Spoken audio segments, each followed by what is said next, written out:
Welcome to Built Together, the podcast where design, technology, and leadership meet to shape the spaces where we work, learn, and connect in. In every episode, you'll hear from architects, engineers, technologists, and innovators who are breaking down the silos and rethinking how we create spaces that truly bring people together. Because great spaces aren't just about the plans or the tech, they're about the people. And it's what's possible when we build together. Thank you, and welcome to Build Together. Ladies and gentlemen, welcome back to another episode of the Built Together podcast.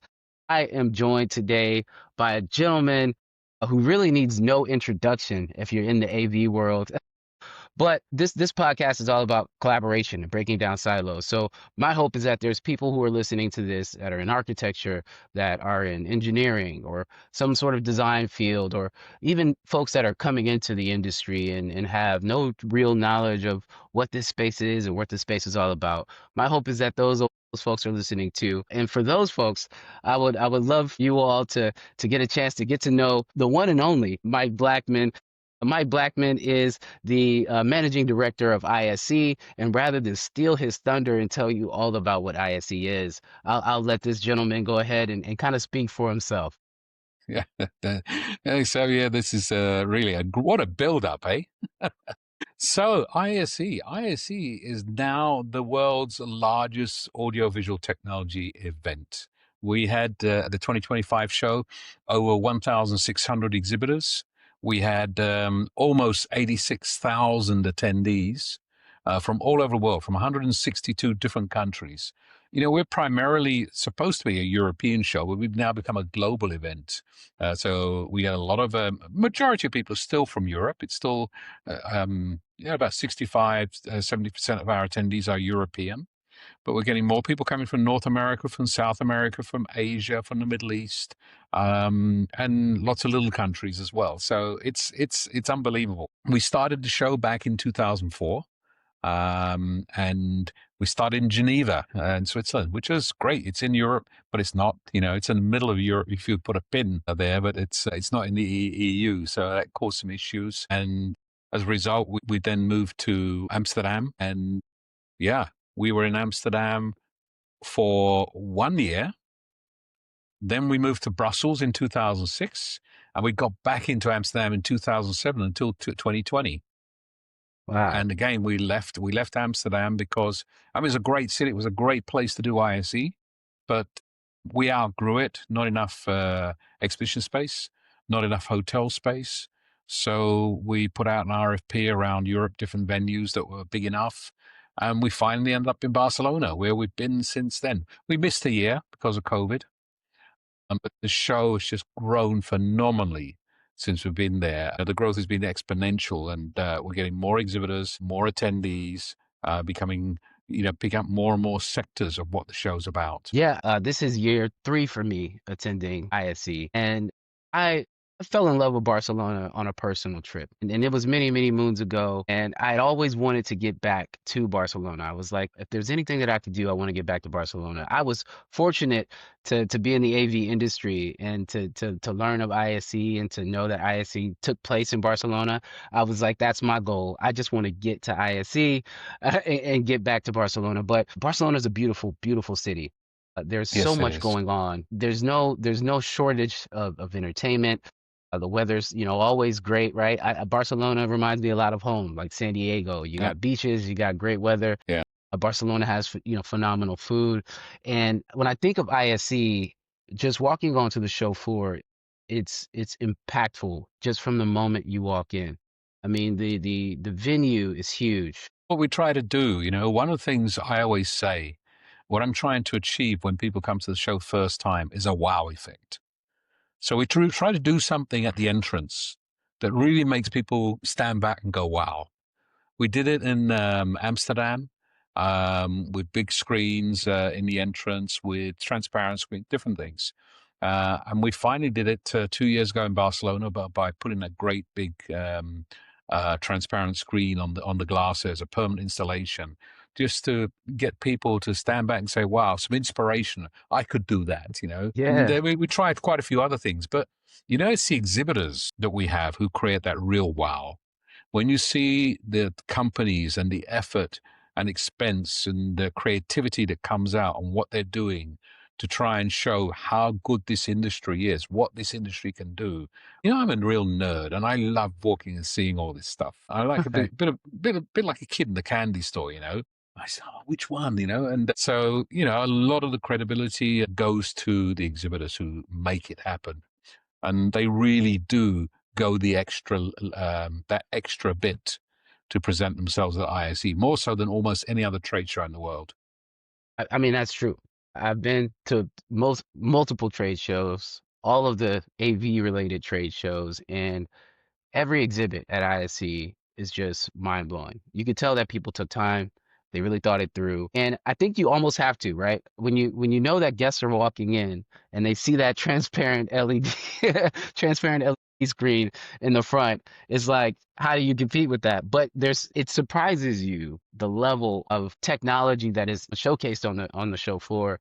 And to kind of speak about that too, like I think a lot of times there's like hype around the lights, like the sound, the spectacle. But behind all of that, I think that there is a true story of leadership, of culture, and of connection. And that's also what I want to touch on with you.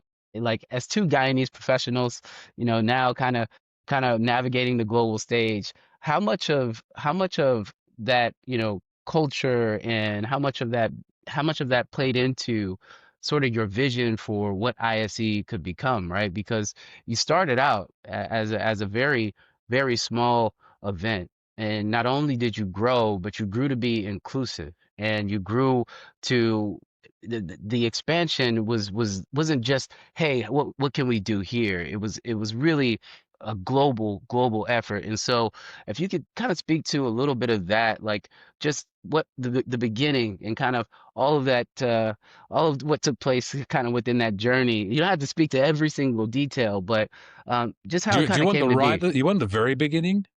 You know, going back to our roots, you know, like you, I was born in Guyana, and Mm. I was lucky to have, you know, very bright parents who had good careers and really pushed the value of education. And said to us, myself and my brother, very clearly, as long as you want to study, we're going to pay for it. But the moment you start working, you have to contribute. Uh, and you know, but they pushed us to study. And funny, I wanted to be an accountant originally, and Oh that's wow. what my original study was going to be. But after doing a traineeship at a company in their accounts department, I suddenly said, I am not going to do this. There are people who love that. It wasn't for me. And I started working in media and Financial Times. And then I went to some computer magazines. And then I got headhunted the first time to run a computer show. So I grew up in the exhibition business, running communication and technology shows. And through that way, I end up being headhunted to come and run and launch ISE. And the headhunter approached me, and he'd been chasing me for years. And, you know, it was always, you know, my business was going well and there was no incentive. And there wasn't anything that really said to me, oh, that would be good to do. But this was something where he said to me, Mike, this is made for you. And I looked at it and I said, yeah, that could be fun. Uh, and um, and it was, and it still is. And you know, one of the things we always try to do is actually say, I've seen too many extremely successful shows that have become the leaders in their field just disappear overnight because they became complacent. They stopped listening to the customers. They stopped trying to do that bit more. So, you know, myself and my team, we sit together after every ISE and we dissect it and we try to see what was good, what could we do better, what was bad that doesn't need to be done again, or what was bad because we did it badly, all those sort of things. And they do it in the various teams. So, you know, the organization split into the sales team that do all the acquisition, the marketing team that, you know, promote and acquire the customers, the operations team that take care of everything on site, and then IT and administration and everything else. And everybody goes to their groups and they sit and look at everything which is related to them. And then we all come together literally within 4 weeks. of the show end. We come together and we sit in one location, and I'd say about, my team is split all over Europe. We've got a lot of marketing guys in the UK. We've got the IT and finance guys in Holland still within the office. We have administration and some marketing in Munich. And then we have operations in Barcelona. So spread out. But then we come together, we go into one place and we discuss, we look and we say, okay, what can we improve? What are we going to do in the next show? And based on that, we put our budget together, our plan and strategy, and present that to our owners, CD and Avixa, to actually say this is where we want to go forward. And every year we put something new in there. We want to give people the reason to always come back. We want to encourage the exhibitors and the attendees that they will have value out of being at ISE. I think that you experienced that as a guest, right? My first ISC, I can tell that you all put a lot of thought, a lot of effort into every bit of the experience, and it takes a lot of passion to do that. It takes even more passion, I would say, to understand that you have to collaborate with so many different individuals, so many different cultures, and so many different viewpoints to bring that to life in that way. And I think that that's a really special thing. I mean, I feel like a lot of trade shows do it, but I think that not many do it like ISC. And I think that that's, something that is really important for folks to know if you're ever planning on attending ISC. It's that passion that Mike just spoke to, and that level of detail that makes that show phenomenal. And so bringing all of these countries together, 162 countries, it's a lot, right? It's a lot. And technology is moving at a different pace in every single country. But I think that one thing that is kind of hot topic, top of mind right now, and it has been for the last couple of years, is AI and AI's impact on technology.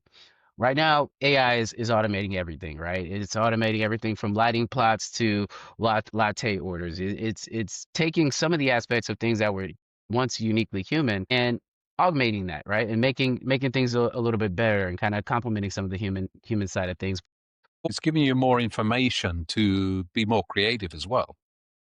Yeah, and how much of that is actually playing out in the technology space? How much of that are we seeing change in the AV world or in the built environment, right? And how much of that is on display at a place like ISC? So, it's been one of the top themes for the last couple of years. And, we've been addressing this. One of the things we do at ISE, we tend to bring in keynote speakers, which are more focused on thought leadership rather than talk about tech. Um, Hmm. you know, um, say, and when I say tech, I mean the products. We want people talking about solutions and direction. So this year we had Brian Solis, who's a leader in this area, talking about AI because we know it's on everyone's lips. We know everyone wants to understand what the significance, what the consequences, etc. in that. And we're seeing that. Firstly, as we mentioned already, it enhances the way we work. I keep hearing this saying every time from a lot of people, you're not going to lose your job to AI, you're going to lose your job to someone who understands AI. Oh And yeah, I think, yeah, and I think that's the thing now. The people are being, you can be more creative. You can do a lot more things that you couldn't do before. Um, we look at what the technology is doing as well. How AI is being incorporated into hardware and software solutions. I mean, I got a demonstration from Shaw that showed how their collaboration rooms with the speakers and microphones using AI to monitor and adjust the acoustics and things like that.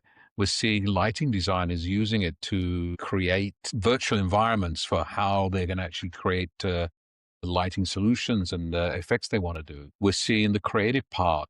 Even I'm using AI sometimes to write documents or create videos. Things like this to actually, a lot of things, sometimes we need something really quickly for a meeting.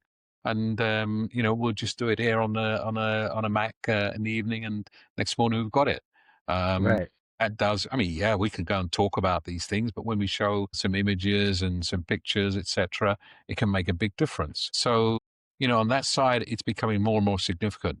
But Someone asked me the other day, said, Mike, can you write an article about how AI is affecting you as an exhibition organizer? Forget about the AV industry, but Mm, how is ISE using it? And we're using a lot of things which are, there are AI tools in our that are being enhanced into our floor planning. We actually have a bot, to help you. When you go to the ISE website now, we've got a bot. It's called Dave, DAVE, hmm. and Dave is there to help you navigate and answer questions, whether as an exhibitor or an attendee, but particularly for the attendees. What we found was that majority of the questions being asked are pretty much the same. So it's easy to actually program all that in. And Dave is learning as you go along as well, and answering new questions that it may not have heard before. Um, so, these are some of the tools where we have internal tools that are there to help us, and Right. external tools like Dave that are there to help our exhibitors and attendees to answer those questions that everybody has, to help you navigate. And it's becoming more and more sophisticated. There'll be more things being added to it in the future. I think that oftentimes people are afraid of these changes, right? And one of the most important classes that I've taken recently was AI for business. And it talked about all of the different, it really went into the weeds on some technical things, of course, but as the bigger picture, it kind of talked about how companies who see what's happening, see what's coming, and then start to think of ways to use AI. And so they're introducing AI in a new way in their organization or in their personal lives. Those are the folks that will still kind of stay a little bit ahead of that curve, and it seems that ISE is doing that in an amazing way. We have to. We want to stay ahead. We want to be state of the art. We want to be leading in not only in what we present at the exhibition, but how we work as well.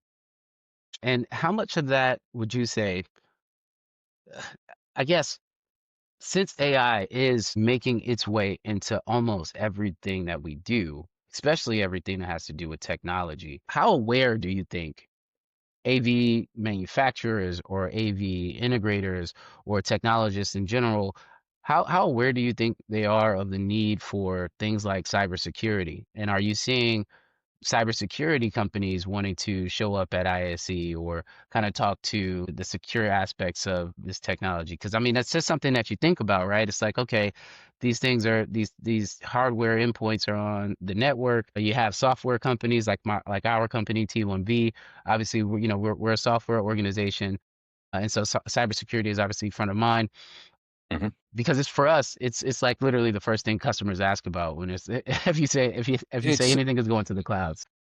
such a big theme now, and particularly relevant at the moment when here in Munich, just a couple of days ago, we had drones at the airport, and we're seeing attacks on infrastructure. And so, okay, a drone is not affecting, that's more visible and physical, but the people coming through the back door and getting into the control room of an airport can be much more damaging.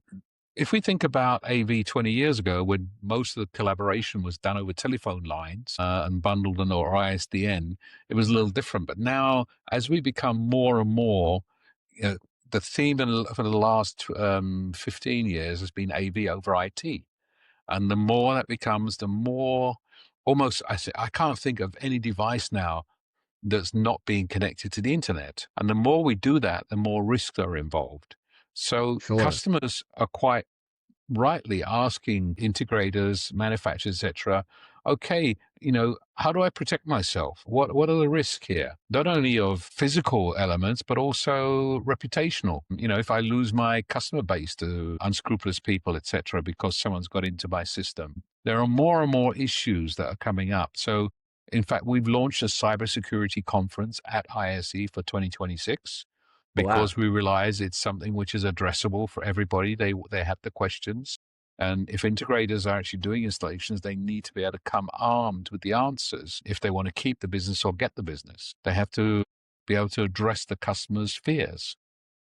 Oh yeah. I mean, that's forward thinking of ISE to understand that that is going to be, and it is a very, very hot topic. And the questions are going to get more pointed, and the end user is going to want way more details, right? And the only way to get that is to have that information and to be armed with it. And it's awesome to see that the ISE is doing that. A lot of it comes down to the need, I think, or the growth of the smart building environment, smart cities you're hearing about everywhere. I mean, even in Guyana, right? There's talk of Yeah. from President Ali about building smart cities, and all of this is wonderful. And when I think about smart cities, I think about cybersecurity. You think about all these things. Like one of the main drivers of a smart city is sustainability. Since there's a lot of augmentation going on with AI, there are organizations that are doing a lot with sensors, RFID chips, wearables, all of these different things, all of these different tools that are collecting data and then using that data to feed the organization information, whether that's trying to reach their sustainability goals or whatever that is. And so I noticed that ISE is speaking a lot to sustainability. And so if you can kind of touch on a little bit of what sustainability means for ISE and some of the focus that's going to be happening this year at the conference. Well, we look at sustainability on 3 points. The first is in terms of how we present the companies who are exhibiting. And more, the customers are being faced with the issues about sustainability. So they're asking integrators, they're asking manufacturers, etc. How sustainable are these products? Can I recycle? What happens at the end of the work life of this product, etc. So the manufacturers are being forced more and more to be more sustainable, not only their products but packaging, distribution, etc., etc. So that's on the first part on what the industry is doing and what's happening there, and we need to include that in a lot of the conferences that are there to actually be able to inform the end user customers. This is how the AV industry is looking at sustainability. We've still got a long way to go, but we have a lot of initiatives like Save, who are doing a lot towards this to actually help flag up and identify and help companies on their journey there. The other thing we try to do is we try to be sustainable ourselves as an organizer. So we change a lot of things. And if I look back to our Brussels show back in 2006, when I walked out at the end of the show, and because we didn't have a good policy in place about refuse removal, etc., almost everybody just trashed their booths and walked out the building, and it looked like a huge rubbish tip Wow. inside the venue. You could cry, not only for seeing how much wastage was going on, but just the way it was all being done. So we have better policies about that. We ask our exhibitors to use renewable products. We subscribe to a program that's going through the exhibition industry called Better Stands, where we're encouraging companies, exhibitors to use more sustainable, not one-way building products to present themselves at shows like that. We also look at the other part, which is we work together with an association called Lanao in Barcelona, and Lanao works to actually help support needy people Wow. and organizations. So what we do, we say to our exhibitors, hey, we know that you might have a couple of good bits of furniture that you want to dump, but it's quite good because it's only been used for the 4 days. We have a donation room, or the organization will come and pick it up from you. You let us know that you have things to be picked up. They will come and collect them, check that it's something that can be usable, and then they will be the channel for distributing it to needy people or needy organizations. So we're doing that as well. So because there are a lot of companies who come in for one time and they go across to IKEA, which is across the road from the venue, and they buy their furniture there because they see sometimes it's a little bit cheaper than renting and it suits Right. their needs. And then they say, well, I don't want to ship this back to the US or to whichever other country, and they dump it. But Yeah. there's somebody out there who's looks at it and say, "Hey, I need something like that, and that's in really good condition." So we try to be the channel there to actually help that actually happen. And we did it for the first time last year, and we're continuing that and building up. So that's on the second part. But on the other part, we look to ourselves as an organization, and say, how can we ourselves lead the charge and be more sustainable? And these things like renewable carpet. We used to start with originally where we had carpets that you just threw, you ripped up and threw it away because it was cheaper. Now we have carpets that get washed and reused, things like that. So we're looking at more and more about sustainable, renewable products that we ourselves use at the show. That's amazing. I've been to many shows, and more recently many shows as a manufacturer, which is a different side of attending the show. I mean, I'm sure as you know, and that's true. There is a substantial amount of waste that comes from breaking down a booth and having to ship something like a display or a table or whatever back to the U.S. or even within the U.S. It's insane from a logistics standpoint, just making sure that that happens.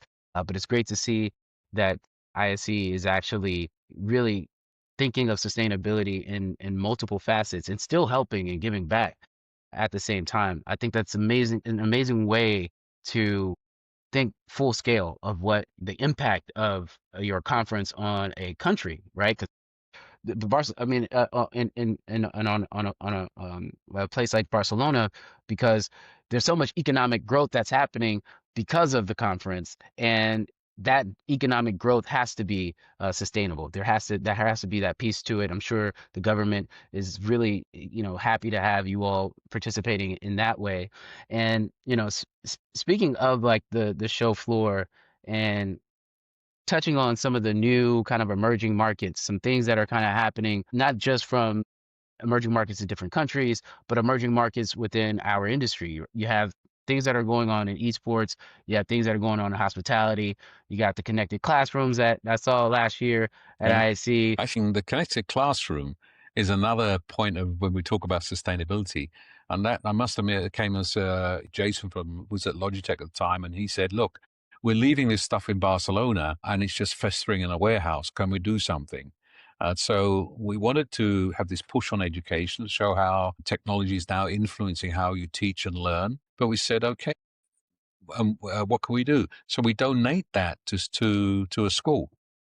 Wow. So all the Wow. equipment there gets donated after the show. That's amazing. I did not know that. That's cool. I mean, our company is in higher education.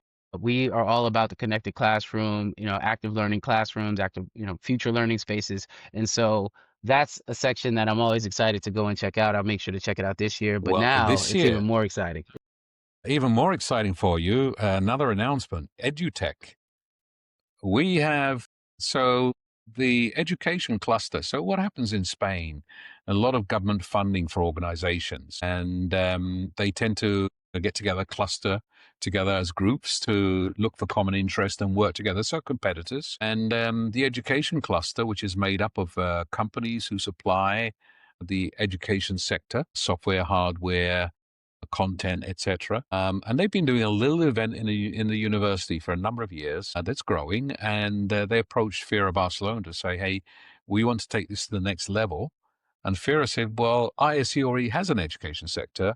Maybe we should collaborate with them." So Wow. EduTech, the EduTech Summit, will run parallel to ISE in Montjuic, which is the venue just down the road, 10 minutes away. It's going to be a Wednesday and Thursday of ISE. Everybody who goes to EduTech gets a badge to go to ISE, and anyone who wants to go to ISE can go to EduTech as well. So it's just down the road. It's going to have about 60 exhibitors. It's primarily a conference, and it's focused on the education sector. So Wow. something more so for you.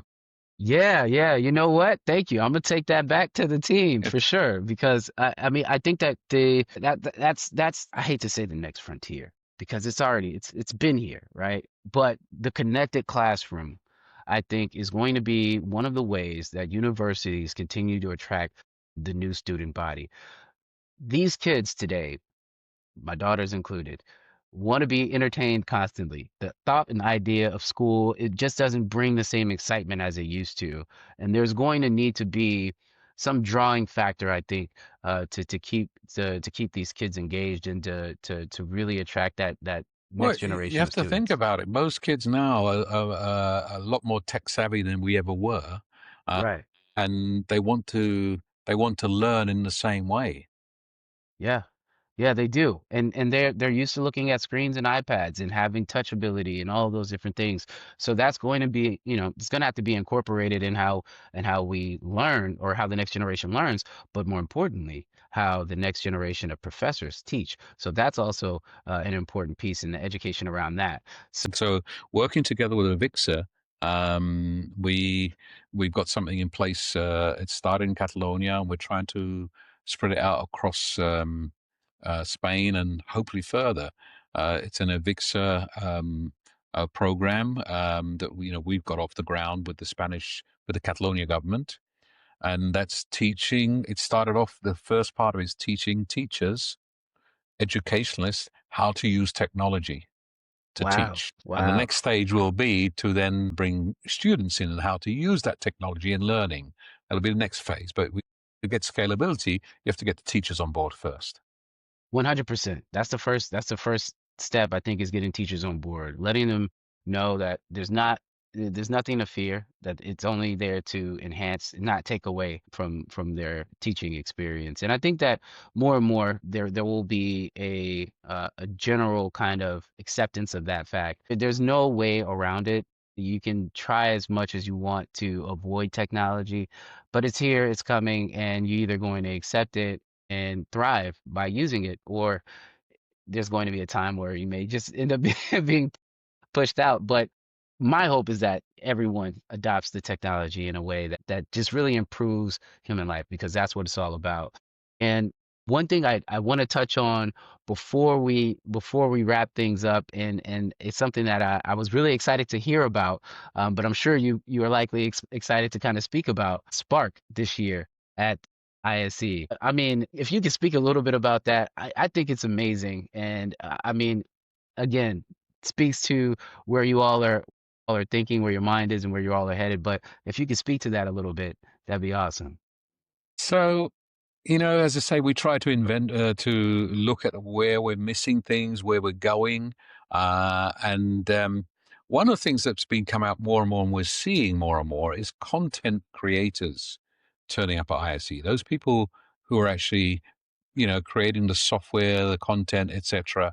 And we had nothing really. They're coming as attendees, looking at the technology they can use, but some of them are bringing customers with them and saying, "Okay, this is how we're going to do it." And some of them have started being exhibitors. We have Media Pro, we have TV3, we have um, various others in there who are participating and presenting content. And we haven't really been doing anything to bring them the right audience. Or some of the audience is there, but we haven't given them a forum. So we looked at it and said, okay, what's missing? And we said, we need to do something to serve the creative industries, the creative part of technology. Um, and we needed to create a platform that helps focus that group, to give them their own space within the show. Um, they fit with each other very well. Sure. Yeah. When we look in Europe, the creative industries employ more than 10 million people, and its gross domestic product is over 400 billion euros, which is probably bigger than quite a lot of countries. So we said, okay, this is a big industry that's not being really satisfied anywhere. It's an adjacent to ISE. It's adjacent to the AV industry. So we needed to deal with it. So we looked at it and said, what does it encompass? And we looked at different audience pillars, and we said it's broadcast. And we have a broadcast AV sector of ISE where we're showing all the technology. We're seeing how that sector is moving towards more and more towards AV because of virtual studios, the technology being created by many of our exhibitors to serve that market. We want to bring the senior leaders, the producers, the technical experts, etc., together from that sector. We look at how much corporate TV is changing. So how agencies, designers, and in-house creative departments are using AV to create corporate TV, to create their own advertising, to create their own staff communication, etc., etc. Um, Yeah. so again, we're looking for the designers, the brand managers, who are using the technology, looking at the creative side of it, to say, okay, how do we address this? Live events is a big part of ISE, but Right. on the technology side, but we haven't really taken much notice of the lighting designers, and all the other peripheral parts of live events. the sound engineers and the set designers, people like this who are actually using virtual sets. How do we Yeah. help them find a focus? The gaming industry's been coming at us all the time. We're saying, oh, no, no, no, you don't really belong here. Hmm. But then we looked and said, actually, so many of these companies are producing gamification for corporates, producing Right. solutions for the corporate platforms, not just looking for shoot 'em up end users, but looking for the corporates in there. So we said, okay, yeah, okay, we see where you fit in now, and this would be part of it. So we see four pillars of content coming together in a focused area. We're launching it this in the next ISE. It will be in Hall 8, 8-1. We've incorporated the esports pavilion that was there last time because we see that's part of it.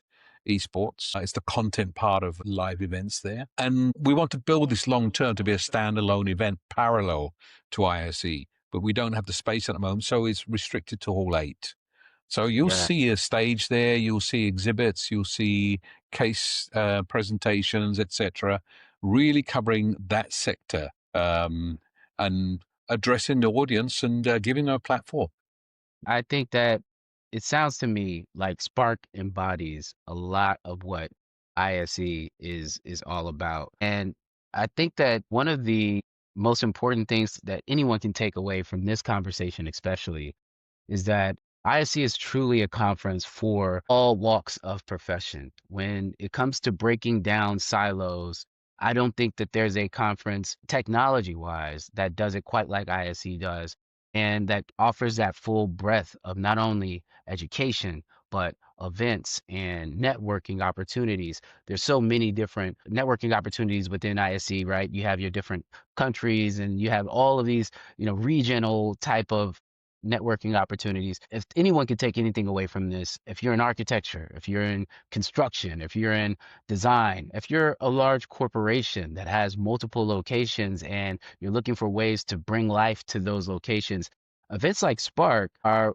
where you can see some of that, content creation, some of the, what goes on behind the scenes. You can see what goes into the work, and you can then understand the prices behind some of the quotes that you may see, especially on the end user side. I find that I don't think that there's ever been a conversation that I've had with an end user and I presented a technology package or a quote or a bid and they were like, "Oh, this is exactly what I thought it would be." It's always like there's always a surprise or this glaze over the eyes of what the bill is. And I think it's because it's so easy to simplify what we do when you see if you just say, "Hey, there's a screen there, there's content on the screen, how hard could that be?" But I think that when you go to a place like ISC, you get that information firsthand, and you see you're in the education spaces, you're being brought into the conversation at an earlier point. You have a greater, I think, appreciation for what takes place kind of behind the scenes, I guess, where the cookies are made. Is that the Yeah, phrase that they use? Right? I don't know if that's the one, but and that's what I love about ISC. I think that ISC is not just about the future of AV. It's just like the future how we connect. And so I appreciate you for sharing that. And I'm excited to attend Spark.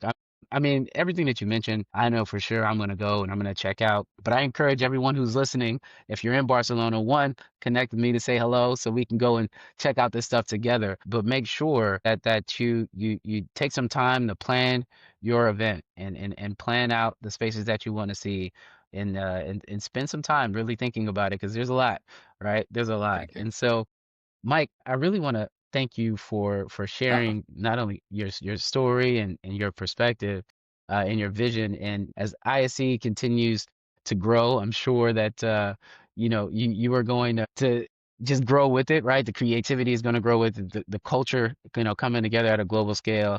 I think one question that I have for you before we wrap up, cut this thing off, when it's all said and done, beyond like the record numbers, I mean, you're the biggest show in the world, right? You're doing phenomenal work there. You're showcasing a lot of the tech breakthroughs. What legacy do you hope to associate with ISE and ultimately with Mike Blackman? What legacy? I would just like to see the show continuing and still breaking boundaries, showing people how creative this industry is and what you can do with technology. I want people to go away and not to be frightened of what technology is coming, but looking and saying, what can I do with it rather than being frightened of it? That's the Yeah. legacy I'd like to have because I love what we do with this. Yeah, I agree. I think that that piece of it, what can we do with this, is major. I think that I'm ever the optimist when it comes to things in life. So I'm always thinking, well, what can be done? All right, well, how can I make this work? Or how can I make this work for me or make this work for others? And the more you think about not just how the technology is serving you, but how you can utilize the technology to serve others, I think that you'll always feel a little bit more comfortable because you are not the primary concern, much like how you're thinking of the show, right? It's how can the show serve others? How can you continue to grow in the technology, and shift the mindset of not only technologists but end users who are going to be coming to your show, people who are going to experience this on the other side. You're really bringing those folks together with ISE. And so I thank you for all that you've done, not only for the space, but for individuals like me who are inspired by you, inspired by your story. And I feel fortunate to be on this side of it and watching the growth, not only of ISE, but getting to know you personally as a friend and as somebody I see as Thank you. as a mentor in many ways. And so thank you so much for your time today, Mike. Thank you for inviting me. And again, if you see him, look for me as well. Yeah. Yeah, for sure. For sure. Well, ladies and gentlemen, that is all that we have for today. I thank you so much for your time and taking the time to listen. I hope that you got some great gems out of this conversation.